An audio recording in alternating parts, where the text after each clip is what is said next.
Hello and welcome to the Legacy Crusaders YouTube channel. This is Benji, and today we'll be learning 5 tips regarding sprites. Now that is to play against sprites or playing with sprites, but either way there will be 5 different tips in this video. The first tip is preventing the gigantic sprite from summoning from deck, and the easiest way to do that is to hit it with a Ghost Ogre and Snow Rabbit.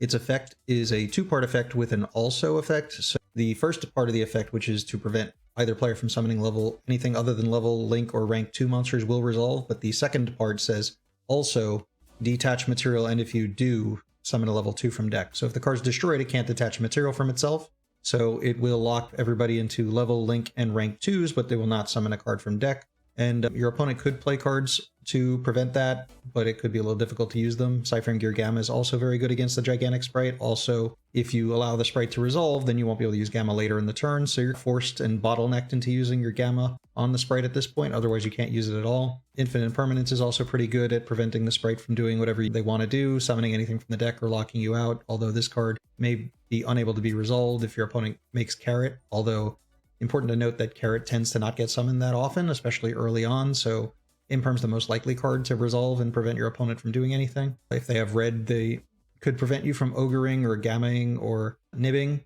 so those are all things to keep in mind. Oh, while we're talking about Carrot, briefly I want to mention that Carrot, in order to negate a spell or a trap and destroy the card, they have to tribute a link or rank 2, so if you play like Mystic Mine, there's always a chance that they can't tribute one of those cards at the time, or they don't have one. The Carrot isn't always going to be able to stop a card like Mystic Mine or a continuous card from staying on the field.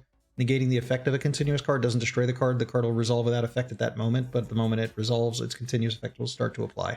Also important to note that if you're playing something like Imperm to try and stop the sprite, there is always a chance that the Elf is on board, and if Elf is on board, the cards it's pointing to can't be targeted, so Imperm has a weakness against the sprite deck in that sense. The second tip is to simply try and keep your opponent off of being able to put a level or link or rank 2 on the board to begin with. If you can Book of Moon their first play, there's a chance that they can't continue, because all of the sprite monsters in hand require that there is a level, link, or rank 2 on the board in order to summon themselves from the hand. So if you Book of Moon their first monster, there's a chance they can't keep playing without an extender. They might need to use the Spright Starter, and if you use Spright Starter, you're completely locked into level, link, and rank 2s immediately, which prevents your opponent from doing some interesting plays that the decks do, maybe going for Baron or summoning an Ash Blossom off of a Hulk to return to the hand with the Swap Frog. Forcing them to have the extender could be a really good play. So if you're going first instead of Book of Moon, that could be a good thing to do. I think there's going to be a ninja monster coming out in the future you might be able to use to also lock your opponent out of continuing to summon. They could also have an extender like E-Telly or to summon a Gamma. A lot of the Sprite decks are playing Gamma, so they have the extender in the form of Emergency Teleport. They could also have Swap Frog with a water to discard to special summon it from their hand. There's always a chance that trying to prevent them from keeping a monster on the board might be futile. It might not be something you can do about it, but at least you should know that if you can keep their first monster from sticking, there's a chance that they can't do anything, and they'll just wind up passing turn. Also important to note that different sprites have different summoning conditions. All of the sprites can be summoned from the hand if you control a level 2 monster, but Jet and Blue, which is the ones that are the searchers for the spells and the monsters, require them to control a level or rank 2, like Gigantic Sprite, and the Carrot and the Red, which are the negates, require you to control a level 2 or link 2. So the summoning conditions for these cards are different, and it is important to know that in case your opponent makes an illegal summon and you're not familiar with the deck well enough, you should be paying attention that the requirements to summon these are met when the cards are summoned. The link 2s they're likely to have are the Elf or a Crystron Halka Fibrax, maybe IP Masquerena, as I think you see sometimes in these deck lists. They also might start with something like Deep Sea Diva, so trying to keep a Diva off the board can be a little bit of a useless thing to do because it'll summon another monster out of the deck. So if you stop Diva as the starter, then they'll have another level 2 so they can summon all their sprites out of their hand. So just keep in mind, if you can keep them off of having a face-up level, link, or rank 2, you might prevent their turn from continuing. The next note that the board for Spright doesn't seem particularly formidable. They have a Totally Awesome usually being pointed to by a Spright Elf, so you can't usually target it. So if you can force your opponent to activate the Totally Awesome, tributing itself, as long as you don't have any monsters on the board, in response to Toad being used to negate something, it usually sends itself to the graveyard. You can activate DD Crow and banish the Toad. And if you don't currently control any monsters, the Spright Elf can't be used to chain its effect to summon the Toad back. But if you don't have any monsters on the board, DD Crowing a Toad in response to it trying to negate your card is really good, because it won't be in the graveyard to add back a water to trigger that effect. That's the Ben 10 ruling. Also, it makes the Elf have less significance with its follow-up. What are they going to summon back from the graveyard at that point? Maybe one of the sprites that negates something, a Swap Frog just to put another Ronin Toad in the graveyard. but DD Crow is just really good in the matchup. It's also good just for hitting the Ronin Tonin, so if your opponent can't really set up Ronin Tonins, they're not really going to be able to recur monsters as freely as they would have otherwise, because they won't be able to just summon a level 2 from the graveyard whenever they want. Often it's, if you're playing the Spright deck, you want to protect your Ronin Toad, and you might want to try and keep it underneath your Toad if possible, so it's not in the graveyard to get banished by DD Crow.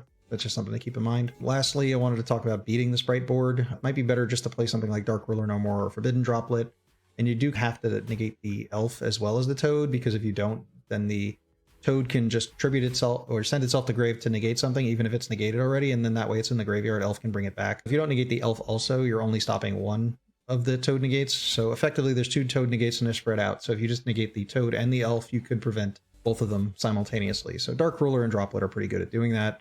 Other cards people are playing for this kind of thing are Winged Dragon of Raw Sphere mode, just tribute the whole board. Going first, people are trying to beat the Spright deck with something like it's called End the Band Played On. It's like a goes in match for levels. You can only control one monster of a certain levels and ranks. So it's a goes in match rivalry, and there can only be one for levels. So it's like there can only be one level and or rank. It also affects ranks. Summon limit's pretty good if you go first, because the Spright deck has to make a level 2, a link 2, or a rank 2 to really do anything. Summon limit works pretty well if you have a deck that can play that. Nibiru's not bad as long as you acknowledge that there are going to be times when it just won't resolve. They might be able to put out the gigantic Spright before summon 5, in which case you won't be able to activate Nib at all, because it'll resolve, locking you out of summoning level 2s or higher, unless you have an imperm to negate the gigantic Spright. And I think other cards people are playing are Mischief of the Gnomes, which is a trap card that can lower the level of all monsters in hand by 1, and it could be used from the graveyard as well on a separate turn. So it's actually got 2 uses to prevent your opponent from ever being able to get their monsters to be the correct levels to make all of their plays. You can still make link 2s with this, but it's hard to summon a second monster if the first monster you summon isn't level 2 to begin with. Also, a card that people have been teching or plan to try is Chaos Hunter, because it prevents banishing, which means that Ronin Toad can't really come back. Establishing a Toad's going to be a little bit difficult at the beginning of the game, and they won't be able to really recur the Toad later if you play Chaos Hunter. It's also an interesting way to turn your Mischief of the Gnomes on turn 1, because you can Chaos Hunter, discard Mischief of the Gnomes, and then use its graveyard effect and lock your opponent's hand into being level 1 instead of level 2. And that's going to wrap this up. If you have any comments, questions, criticisms, suggestions for things to do against Spright, leave them in the comments, and we'll potentially do a follow-up maybe after the first ban list, where hopefully Toad survives or Toad gets the axe. Either way, I'm happy with it.